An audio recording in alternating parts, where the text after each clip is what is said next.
Welcome to the Big D Show. There it is. Young, good-looking guy there. And this show is going to be about football, fantasy, having fun, and other stuff. So I got a lot of listeners, viewers, who are calling and talking about what the Big D stands for in the Big D Show. Well, it's simple. Each week, we talk about football. We have our staff, our researchers. We go over our thoughts, and we share our ideas with our viewers. We'll be talking about four things. First, we'll give you the names of the one player who we think will score the most points in a non-PPR fantasy league. Each week, it'll be hopefully somebody different, but we'll let you know who that individual is. Second, we'll have a daily double, a very special daily double. We'll go over one good thing and one bad thing. For example, Josh Jacobs is going to score one TD this week, and the Packers are going to drop two passes. So we'll go through that each week in the daily double. The third is what I call the no-brainer. What's the absolutely first thing you can think of that absolutely is going to happen? And I wouldn't say bet on it because I don't want this to be a gambling issue. But one thing that we can pretty much, knock on wood, know that's going to happen. So we'll have that for you. And fourth, we'll have a special bonus section, which we won't know about. We'll put it together that week, and we'll talk to you about it, but that's the show. And what we've been doing now until the first games are played, a lot of you listeners out there are wondering, what does the D stand for in Big D? Good thought. What we're talking about is at the beginning of the show, either we're going to be right or we're going to be wrong. And you're not going to know until the following week. So you'll be able to look back and say, we do know or we don't know. So you'll just have to tune in. And we'll be available every Tuesday on all the social media sites. Well, I hope everybody is ready for their fantasy draft. I'm picking seventh in a 10-team non-PPR draft. And I will say this, over the past 16 years that we've played, every year I've finished in the top 10. So I do know a little bit about the program and the league and what you're supposed to do. But for this year's selection process, to help a lot of the viewers out there with selecting their teams, I went and asked last year's champion to come on board and give us some insight with his selection process. However, he informed me that he was too busy working on his analysis as he prepares for the draft, which will occur on Monday. But I did get some tips and insight from him as to what may help all our viewers out there. First off, he said, try to pick somebody who's going to score TDs.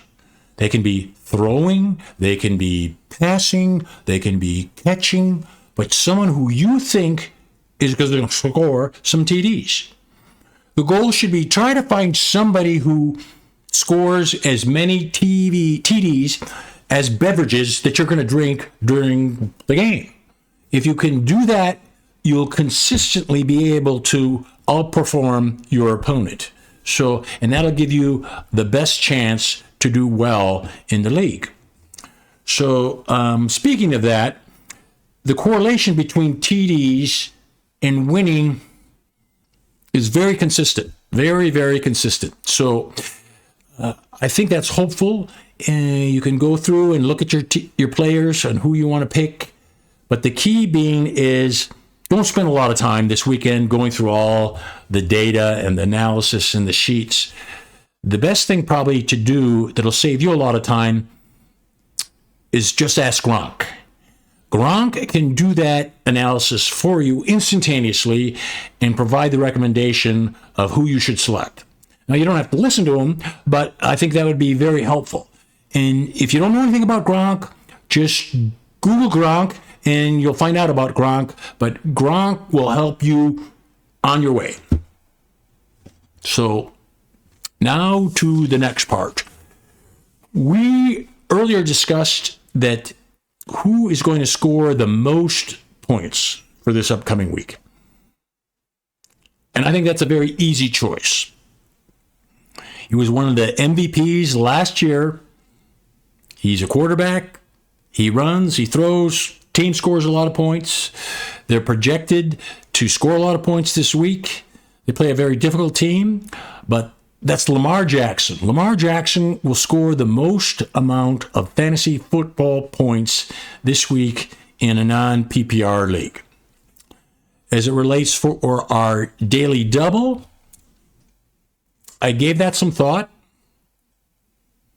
And as I mentioned earlier, it's good things and then bad things. I think one game this week is going to have two potential defensive players of the year playing. And it's a very competitive game. I think the two people I'm talking about, one is Aiden Hutchinson, and the other is Micah Parsons.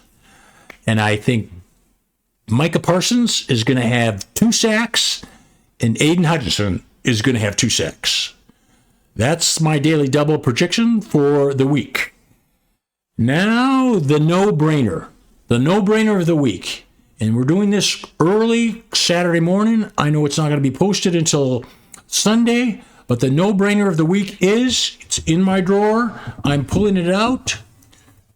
The Iowa Hawkeyes will defeat Albany.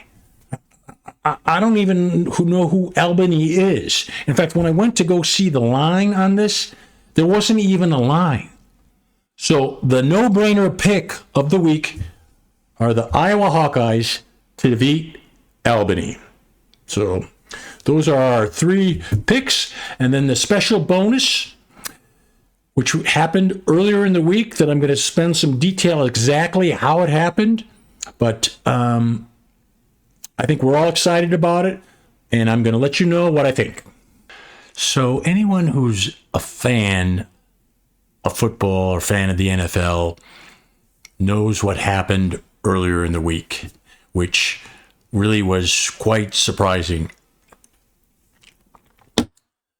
The Cowboys traded Micah Parsons to the Green Bay Packers. Want to spend a little bit of time talking about that and going behind the scenes to discuss what actually happened. Because earlier on in the week, they had already agreed, the Packers and the Cowboys, that they would send 2 draft picks and Kenny Clark. Love Kenny Clark, great Packer, but that's who the Cowboys wanted. They would be willing to do that for Micah Parsons. The real hiccup was, can they get Parsons to sign a contract? So he wanted to be paid the highest defensive player in the league. They talked about terms. They finally kind of agreed to it. And part of the agreement was that he would get a signing bonus of $44 million in addition to a $188 million contract.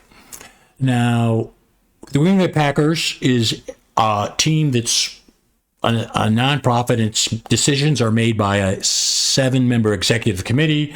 This Edward Policy and the treasurer, Carl Schmidt, I'm sure they had to get together and make decisions, and they brought in probably Matt LaFleur to say, how soon can he get down to practice? So all they needed to do was to get Micah Parsons to sign the contract. So what happened early on in the week, Micah Parsons is in Dallas. Dallas is in Texas.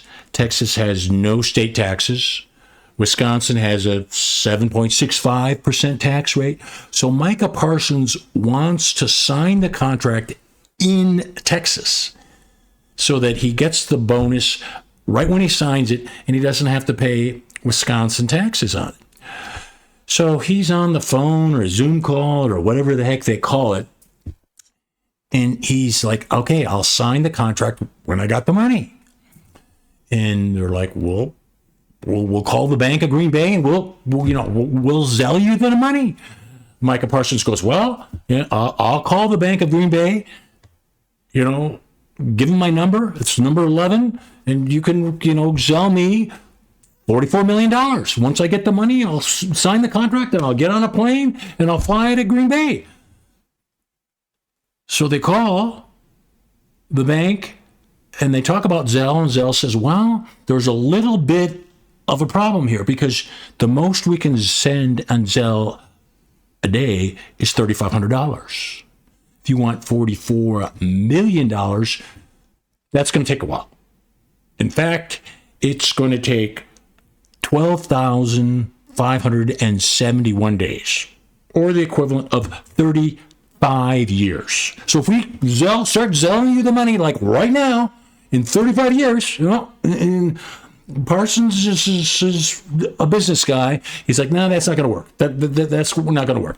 Why don't you just wire me the money? Wire you the money. And the Bank of Green Bay says, well, yeah, we can wire you the money, $44 million, and you'll have, this is today's world, immediately available $500. And then within 3 days, you'll have $5,000 of the $44 million that we're sending you, because the rest will have to go through the fraud investigation. We've got to verify funds, and you'll have use of those funds in, 10 to 15 business days. Well, Matt LaFleur says, this isn't going to work. I can't wait that long. I need you in practice. You need to be here tomorrow. And Mike is like, I'm not coming until I get my money. And they're thinking, well, we got to put the cash from the bank, put it in a truck, drive down to Dallas and give it to Micah Parsons. I'm like, well, who goes? What goes from Wisconsin to Dallas every damn day? And they started thinking, Johnsonville Brats in Sheboygan. We'll go and let's go get the $44 million. We'll drive it to the Johnsonville Brat facility in Sheboygan, put the money in there with some brats, and, maybe add some Leinenkugel or, some famous Wisconsin beer, or Spotted Cow, Moon Man, or something like that, and drive it down. So that was the plan. That's what I've heard with my sources. That actually occurred. Everything kind of went dark, but you know what? Micah Parsons showed up on Friday. He was introduced to the Green Bay Packers. It's a done deal.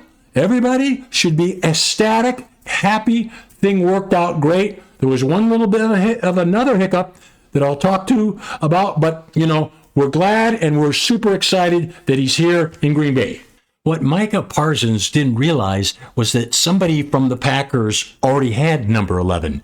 Jaden Reed, obviously a rising up-and-comer wide receiver, had 11.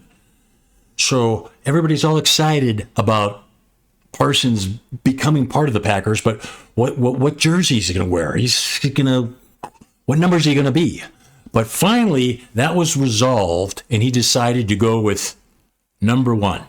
And remember, as a kid, when you wanted to wear a jersey or a team, and this is before the NFL had all these rights and all this stuff, and what you would do is you would just go and get your T-shirt, and you'd grab a black pen, and you write the name of the guy's name on it and the number on the back. So now that I know that Micah Parsons is going to be number 1, I obviously got his jersey, and here it is.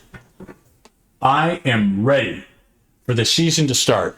Week from Sunday, and in addition to watching that game, this is kind of a moment that goes back a little bit, but the power of 92. For those of the big followers out there, you'll all know that I'm talking about Reggie White. And that brings back a lot of good memories. So I'm wishing everybody a good start to the fantasy football and the NFL. We'll be back next Tuesday to review how well we did.